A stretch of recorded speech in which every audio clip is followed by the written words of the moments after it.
బడాయి ఎలుక. అరవిందాపురం అనే ఊర్లో పాపయ్య అనే రైతు ఉండేవాడు.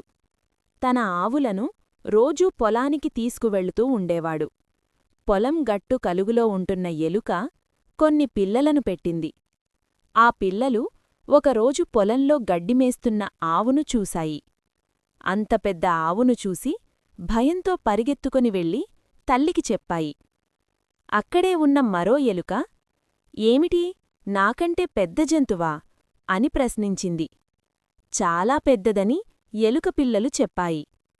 ఆ ఎలుక కలుగులోకి పోయి బాగా ఆహారం తిని వచ్చి, ఇప్పుడు చూడండి, మీరు చూసిన జంతువు శరీరం ఇంతకంటే పెద్దగా ఉంటుందా అని ప్రశ్నించింది. ఇంకా పెద్దగా ఉంటుందని జవాబిచ్చాయి. ఈసారి ఇంకా పెద్దగా కనిపించాలని ఇంకా ఎక్కువ తినేసరికి పొట్ట పగిలి అక్కడే చనిపోయింది. నీతి: తన తాహతకు మించి బడాయికి పోరాదు.